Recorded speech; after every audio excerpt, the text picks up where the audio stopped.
بسم الله الرحمن الرحيم، والصلاة والسلام على مبعوث رحمة العالمين.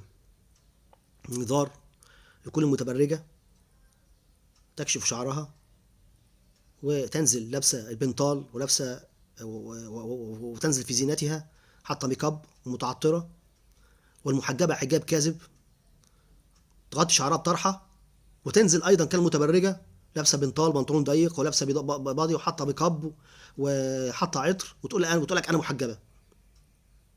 أنت كاذبة ولست محجبة. انذار خطير جدا. أنت ملعونة بنص حديث الرسول صلى الله عليه وسلم، وصلاتك غير مقبولة، صلاتك غير مقبولة، وعملك سيضيع يوم القيامة. هقول لحضراتكم أدلة كثيرة جدا من السنة. الإنذار ده للمرأة وللقائم على المرأة. الرجل القائم على المرأة سواء كان زوج أو أب اللي له بنت متبرجة أو زوجة متبرجة، وما زال باب التوبة مفتوح، يتدارك الأمر قبل فوات الأوان. الرسول صلى الله عليه وسلم والحديث صحيح في مسند الإمام أحمد بن حنبل: سيكون في آخر الزمان رجال يركبون على المياسر، وفي رواية يركبون على السروج كأشباه الرجال، ينزلون على أبواب المساجد ويتركون نساءهم كاسيات عاريات على رؤوسهن كأسنمة البخت، العنوهن فإنهن ملعونات. تعالوا نحلل هذا الحديث. سيكون في آخر الزمان، يعني دي من علامات الساعة، يعني الكلام ده ما كانش موجود أيام الرسول صلى الله عليه وسلم. رجال يركبون على المياسر، جمع ميسرة يعني ركوبا مرفهة، اللي هي العلماء فسروها قالوا هي السيارات الموجودة دلوقتي، كأشباه الرجال. يعني ايه كأشباه الرجال؟ يعني هو رجل شكلا فقط، لكن هو في الحقيقة ليس رجل. يبقى اللي عنده بنت متبرجة أو زوجة متبرجة شبه رجل بنص حديث الرسول صلى الله عليه وسلم. ليس عنده رجولة، ليس عنده نخوة، ليس عنده كرامة، ليس عنده قوامة، عنده دياسة والعياذ بالله. عنده دياسة والعياذ بالله. طبعا مفيش رجل يرضى نفسه بهذه السبة. فالرسول صلى الله عليه وسلم يقول كأشباه الرجال ينزلون على أبواب المساجد. طب معنى إيه الكلام ده؟ ليه أنا بقول لكم الصلاة مش مقبولة؟ لأن إيه مال الصلاة من الموضوع ده؟ الصلاة مالها من الموضوع ده؟ إيه اللي خلى الرسول صلى الله عليه وسلم يقول لك يجيب سيرة الصلاة؟ يعني عايز يقول لك صلاته مش مقبولة، صلاته زي قلتها. الراجل ده صلاته زي قلتها. هو الرسول صلى الله عليه وسلم قال لك في الحديث: من لم تنهاه صلاته عن فعل المنكرات أو الفواحش فلا صلاة له. دي في رواية، وفي رواية تانية: لم تزته صلاته عن ربه إلا بعدا والعياذ بالله. لم تزته صلاته عن ربه إلا، لأنه صلاته ما بتستفدش منها بحاجة، ده منافق. يبقى الصلاة لم تقبل. يبقى كان الرسول بيقول لك إيه؟ الرسول صلى الله عليه وسلم بيتعجب، بيسخر من الرجال دول. أنت رايح تساب مراتك متبرجة، يعني الرجال يزنون فيها بأعينهم، وراح تصلي؟ صلاتك مش مقبولة. طب بالله عليكم، إذا كان ده حل الرجل القائم على هذه المرأة، طب حل المرأة نفسها يبقى إزاي؟ يبقى صلاتها مقبولة؟ يبقى إذا أنت هتصلي صبح وهتصلي ظهر وهتصلي عصر ومغرب وعشاء وصلاتك مش هتتقبل، يبقى ما تصليش أحسن. بس ما أقدرش أقول لك ما تصليش، لكن عشان صلاتك تتقبل لازم تحجبي حجاب صحيح. طيب، العنهن فإنهن ملعونات. كاسيات عاريات، يعني كاسيات عاريات لابسة ومش لابسة، لابسة هدوم ضيقة تبرز مفاتنها. البنطلون لا يجوز شرعا. البنطال بيبرز مفاتن المرأة، بيبرز العورة المغلظة، القبل والدبر والأفخاذ، ودي مواطن الجمال في المرأة، وبالتالي تغري الرجل على النظر وعلى الزنا فيها. يبقى كم واحد بيزني فيكي وانت ماشيه؟ يبقى عايزه تنزلي الشارع تخلي الرجاله يزنوا فيكي بعينيهم، وبعدين ترجعي تصلي صلاتك تتقبل؟ يبقى صلاتك مش هتتقبل. زي ما الراجل بينزل بيرضى بهذا، الراجل بينزل بيرضى بتزيين زوجته ويذهب الى المسجد فلا تقبل صلاته. يبقى لذلك قال عليه الصلاه والسلام: العنوهن فانهن ملعونات.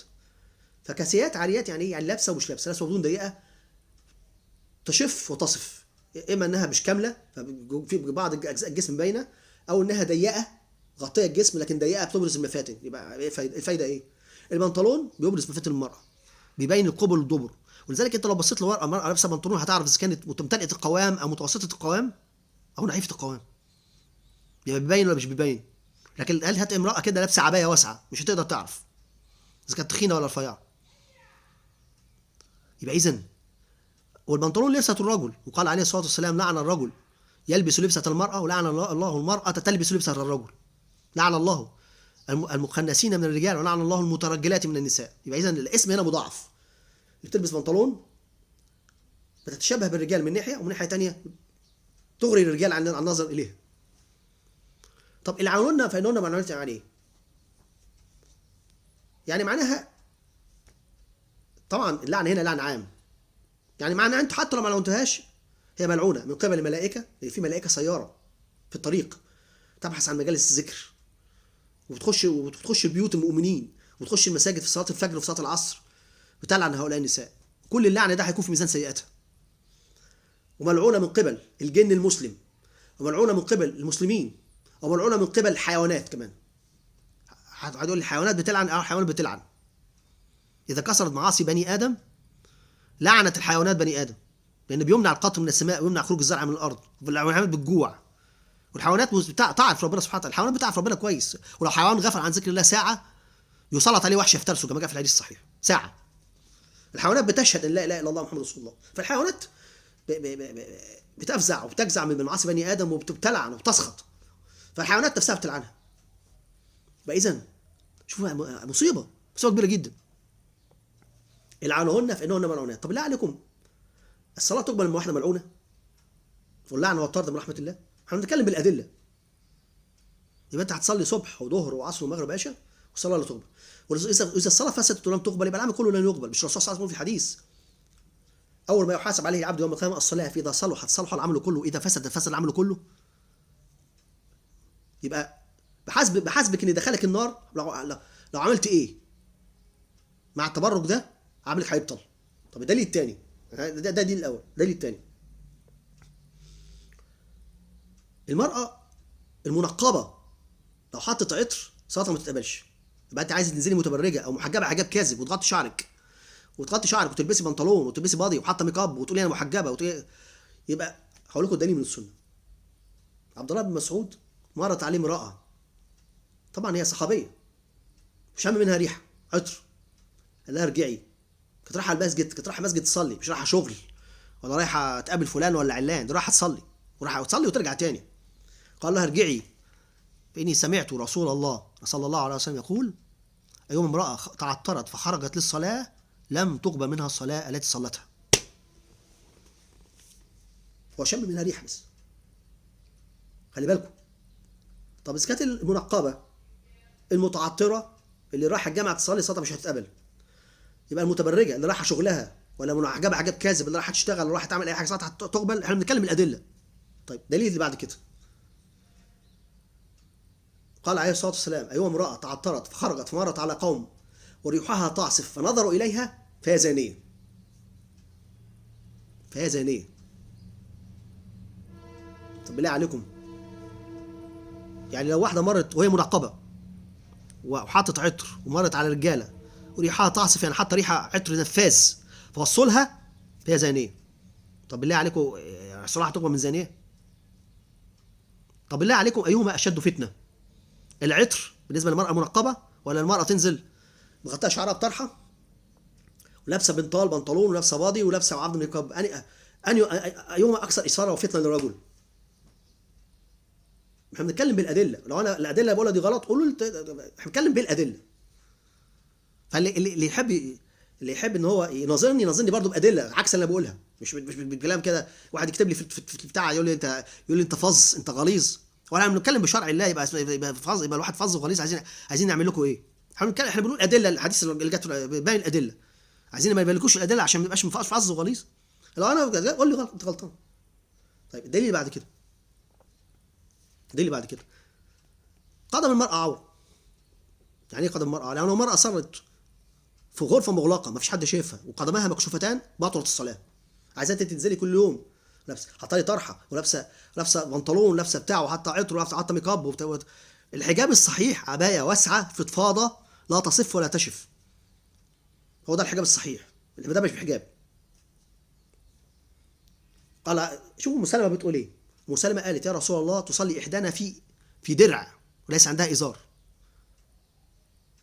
هل يجوز ذلك يا رسول الله أو يصلح ذلك؟ قال لها إذا كان سابغا يستر ظهور قدميها، يعني لازم يكون طويل قوي يغطي ظهور القدمين.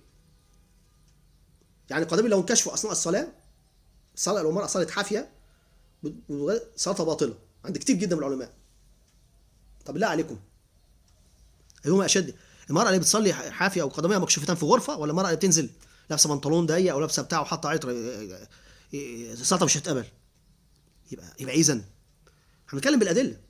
طيب الدليل اللي بعد كده، قال عليه الصلاة والسلام النظرة سهم مسموم من سهام إبليس. يبقى الراجل لما بيرشق المرأة بنظرة فيها شهوة ضربها بسهم مسموم. طب بالله عليك لو انا ضربتك بسهم مسموم هتموت ولا مش هتموت؟ ده مش هتموت بالسهم، هتموت بالسم. يبقى اذا المرأة بتقتل نفسها بالمعصية. العلماء قالوا ايه؟ تخرج هذه النظرة من عين الرجل إلى المرأة بسهم مسموم فتطعنها فكأنها هتقتل، وبعدين يرتد إلى الرجل فيصاب فيطعنه في قلبه فيصاب بقلبه والعياذ بالله بضعف الإيمان والبلاهة، لا يستطيع أن يفرق بين الحق والباطل وبين السنة والبدعة كما هو الحال الآن، ويطعنه في ذكره فيصاب بالضعف. لذلك كثير من الرجال عندهم ضعف بسبب إطلاق النظر إلى المحرمات، وسبب في ذلك النساء. طيب الدليل بعد كده، كم واحد بيزني فيكي كل يوم وانت نازله متبرجه او حجاب كاذب؟ كم واحد بيزني فيكي؟ والزنا انواع. اولا بيزني فيكي بالعين، قال عليه الصلاه والسلام ان الله كتب على ابن ادم حظه من الزنا ادرك ذلك لا محاله، وان العين لا تزني وزناها النظر. يبقى كم واحد زنى بعينه فيكي؟ كم واحد؟ كل ده في ميزان سيئاتك. وان اليد لا تزني وزناها اللمس. تحرش، تلاقي المرأة متبرجة الرجالة بتتحرش فيها وهي قاعدة في المواصلات وهي قاعدة في البتاع حتى لما تروح تشتري حاجة في الزحمة يقربوا منها ويحاولوا يزقوا فيها. تحرش بسبب انها اغرتهم. وان النفس لا تزني وزنها الهوى. يشوف واحدة متبرجة او محجبة حاجة كاذب تعجبه يفكر فيها. الهوى ده اسمه زنا النفس، احلام اليقظة، ويشمل معادات السمناء. يصار خصوصا الشباب الصغير، شوف كم شاب صغير في سن المراهقة يصار بسببك ويستمني. كل ده في ميزان سيئاتكم الآن.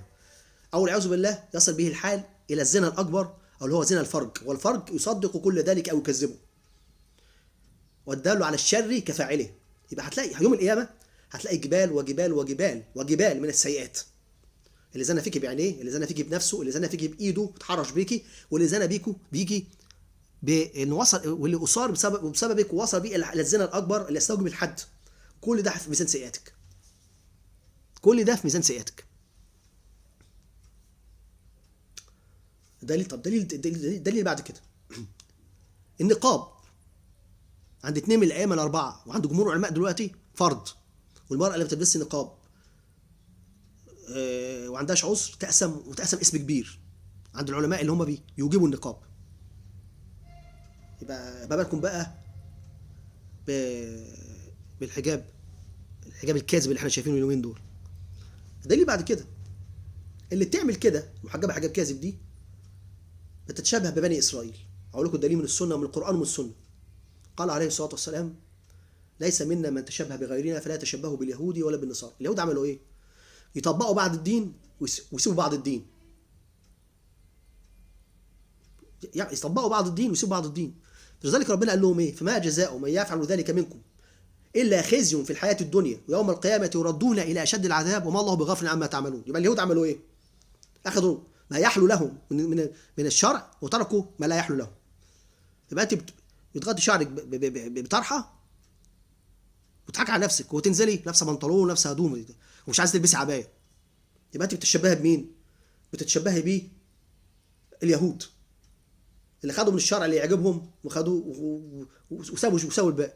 وربنا قال لك غطي شعرك والبسي بنطلون، وربنا قال لك غطي شعرك والبسي هدوم ضيقه، وربنا قال لك غطي شعرك واعملي ميك اب، وربنا قال لك غطي شعرك وحطي عطر. ربنا ما قالش كده. يبقى الشرع مش طماطم ناخد بالنا من اللي احنا عايزينه ونسيب اللي احنا عايزينه، يعني نطبق الشرع كله ما نطبقوش. يبقى اذا انت بتتشبهي بني اسرائيل، ومن تشبه بقوم فهو منهم، ليس منا من تشبه بغيرنا. مصيبه كبيره. دي بعض الادله التي على ان المراه المتبريه او المحجبه حجاب كاذب لا تقبل صلاتها، هتصلي وتصلي وتصلي وبالتالي الزكاه لا تقبل والعمل كله لا يقبل، وهي ملعونه وعلى خطر كبير جدا جدا جدا. مهما عملت بقى، زكت صلت قطعت عملت حجه قطعت عمر، كل ده هيضيع ما دام هي مش محجبه حجاب صحيح. ودي الادله اللي احنا قلناها. فانا هكتب لكم الادله دي في الوصف بتاع الفيديو، لا تنسخوا هذا الكلام وتنشروه، نشر هذا العلم في ثواب عظيم، من علم علما له اجر عمل به يوم القيامه. لهم كذلك من جريم شيء تشوش تفعيل الجرس والاشراق في قناه ليصلكم كل جديد، وتساعدوني على السنه التربيه. اقول قولي هذا استغفر الله لي ولكم.